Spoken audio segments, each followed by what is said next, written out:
और प्रदेश में कोरोना काल के बीच पहला चुनाव होने जा रहा है। ये चुनाव प्रशासन और पंचायतों के लिए चुनौतीपूर्ण बना हुआ है। गांव की सरकार को चुनने के लिए चुनौती सिर्फ प्रशासन तक ही सीमित नहीं रहेगी, बल्कि ये चुनौती वोटर्स के लिए भी होगी।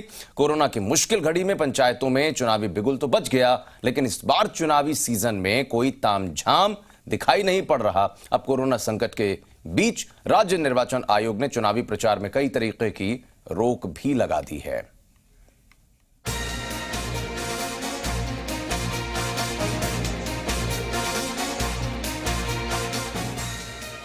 राजस्थान में अगर चुनाव की बात करें तो सबसे ज्यादा लवाजमा पंचायतों के चुनाव में ही देखा जाता है।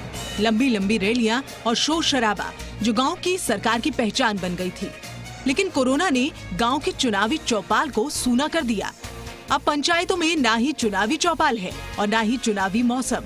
अब पंचायत चुनाव में कोरोना के कारण कोई लवाजमा दिखाई नहीं देगा, किसी तरह की रैली नहीं होगी। चुनावी सीजन हो और राजस्थान में पैर छूने की परंपरा कायम ना हो, ऐसा कैसे हो सकता है? बड़ों का आशीर्वाद लिए बिना सरकार कैसे चुनी जा सकती है? आपने राजस्थान के किसी भी चुनाव में प्रत्याशियों को अपने बड़ों के पांव छूते देखा होगा, साथ ही छोटों और बराबर के लोगों से हाथ मिलाते देखा होगा।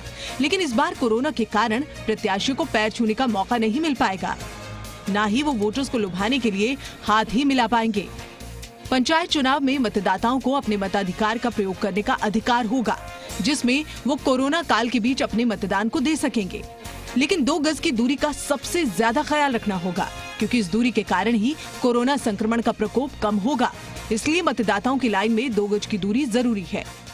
अब पंचायत चुनाव की तस्वीर बिल्कुल बदल गई है।